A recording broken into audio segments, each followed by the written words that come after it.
আসসালামু আলাইকুম। আজকে আমাদের আলোচনার বিষয় ভেক্টর ত্রিগুণন। ভেক্টর ত্রিগুণনের জন্য আমাদের একটা সমীকরণ মনে রাখতে হবে। সমীকরণটা হচ্ছে A vector cross vector B cross C vector is equal to A dot C vector into B vector minus A dot B vector গুণিত ভেক্টর সি। এখানে মূল বিষয় হচ্ছে বাম পক্ষ সমান ডান পক্ষ প্রমাণ করতে হবে। তো আমরা প্রমাণ করি। প্রথমে যদি এ ক্রস বি ক্রস সি করি তাহলে হবে ভেক্টর এ ক্রস বি ক্রস সি। প্রথমে এই অংশটা নিয়ে যদি আমরা কাজ করি তাহলে হবে vector A cross I cap J cap K cap. এখানে বি ভেক্টর এই মানগুলো যদি হয় এ ভেক্টর সমান সমান যদি হয় a1 i cap plus a2 j cap plus a3 k cap, V vector সমান সমান যদি হয় v1 i cap plus v2 j cap plus v3 k cap, C vector সমান সমান c1 i cap plus c2 j cap plus c3 k cap. তাহলে B vector সমান সমান v1 v2 v3, C vector সমান সমান c1 c2 c3। এগুলো যদি পরস্পর গুণ করে দিই তাহলে এ ভেক্টর ইন্টু এখানে আয়ের কাজ করলে এই মানগুলো আটকানো থাকবে। আসলে এগুলো আমাদের প্রথম থেকে করা, ইন্টারে বিস্তারিত করছি, তাই বিস্তারিত আলোচনা করছি না, আমি সরাসরি অঙ্ক করছি, তোমরা বোঝার চেষ্টা করো। তাহলে এই সাইড যদি বাদ দিই তাহলে v2 c3 minus v3 c2 i cap plus এটা যদি বাদ দিই তাহলে হবে v3 c1 minus v1 c3 j cap plus এটা যদি বাদ দিই তাহলে হবে v1 c2 minus v2 c1 k cap. এখন যদি এই মানটা করি তাহলে হবে into V into C vector সমান সমান I cap J cap K cap, a1 a2 a3। এখানে বি ক্রস থ্রি এর আয়ের মান হচ্ছে v2 c3 minus v3 c2, J এর মান হচ্ছে v3 c1 minus v1 c3, কে এর মান হচ্ছে v1 c2 minus v2 c1। যদি অ্যাপ্লাই করি তাহলে এখানে আমরা লিখতে পারি, প্রথমে যদি আয়ের কাজ করি তাহলে এই টু এর সাথে এটা গুণ যাবে, এটার সাথে এটা, এটার সাথে এইটা, তাহলে হবে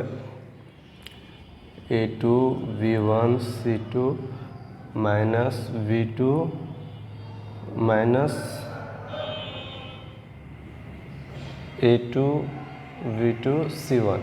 এবার হবে এটার সাথে এইটা, তাহলে সূত্রের minus v3 a3 v3 c1 minus মাইনাসে প্লাস a3 v1 c3, এটা হবে আই ক্যাপের মান প্লাস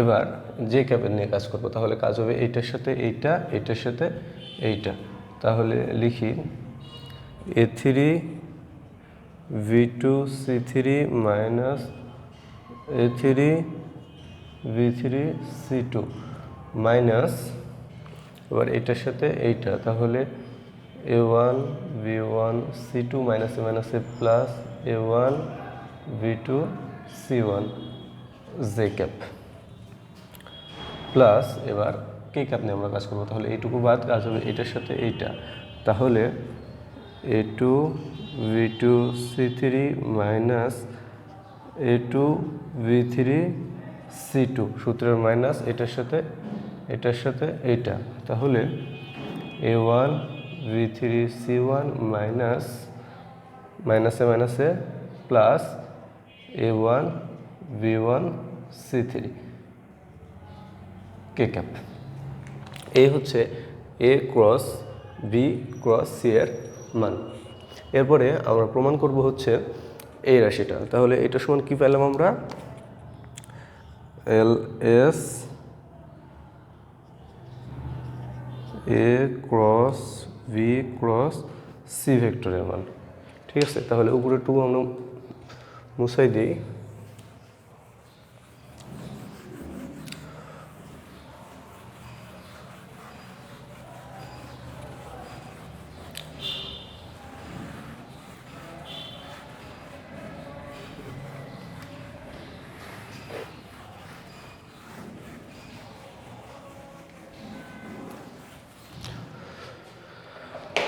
এবার কাজ করব এইটুকুনি। তাহলে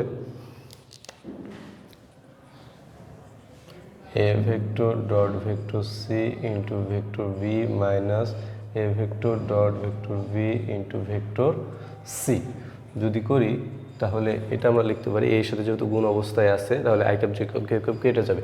তাহলে a1 c1 plus a2 c2 plus a3 c3 into এর সাথে হবে v এর মান v1 i cap plus v2 j cap plus v3 k cap. জায়গা সংকট, এই জায়গাটুকু আমরা মুছে দিই। তাহলে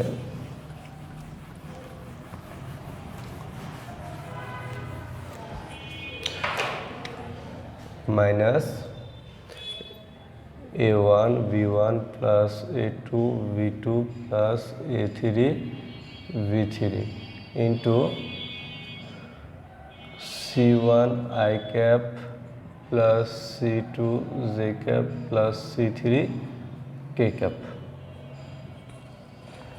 এবার যদি মানগুলো আমরা নির্ণয় করি তাহলে এইটার সাথে এই একটার সাথে প্রথমে 3টা গুণ, তারপরে এটার সাথে এগুলো গুণ, তারপরে এটার সাথে এগুলো গুণ।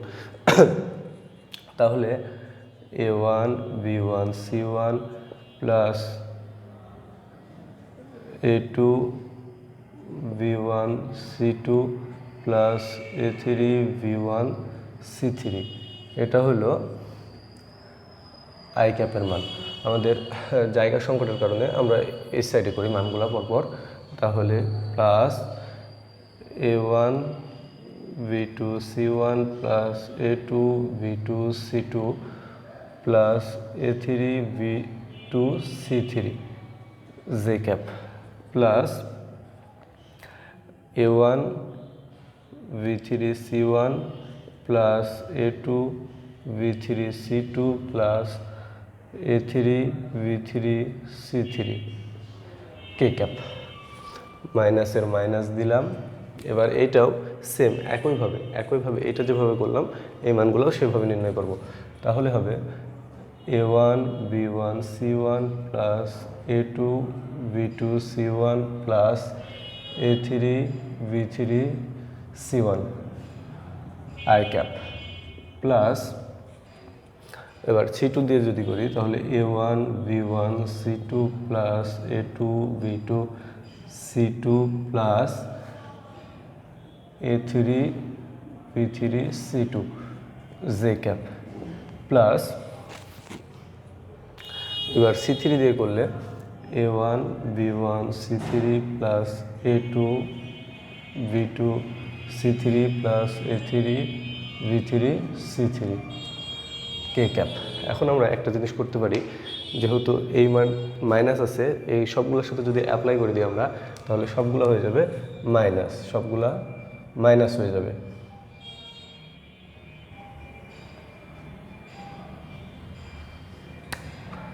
সবগুলো হয়ে যাবে মাইনাস আর এটা হয়ে যাবে এটাও মাইনাস। তাহলে একটা জিনিস যেগুলো মিল আছে আমরা সেগুলো কেটে দিতে পারি। মাইনাসে প্লাসে এটার মিল আছে, এটা কেটে দিতে পারি। তারপরে হচ্ছে এইটা এইটা এইটা এইটা আমরা কেটে দিতে পারি। এখন যদি সুন্দর করে সাজাই তাহলে আমরা লিখতে পারি ln a2 v1 c2 plus a3 v1 c3 minus a2 v2 c1 minus a3 v3 c1 i cap plus a1 v2 c1 plus a2 v2 C3 minus A1 B1 C2 minus A3 B3 C2 J cap plus A1 B3 C1 plus A2 B3 C2 minus A1 B1 C3 minus A2 B2 C3 K cap। এখন এটা পাইলাম A dot C into vector V minus A dot V into vector C। তাহলে এটা যদি হয় সমীকরণ নম্বর 1 আর এটা সমীকরণ নম্বর 2, তাহলে আমরা লিখতে পারি vector A cross vector B cross vector C is equal two vector A dot C into vector V minus vector A dot vector V into vector C। এই মান আর এই মান সমান, এটাই হচ্ছে vector triple product. Vector triple product প্রমাণিত। এখানে feel করার মতো তেমন কিছুই নেই।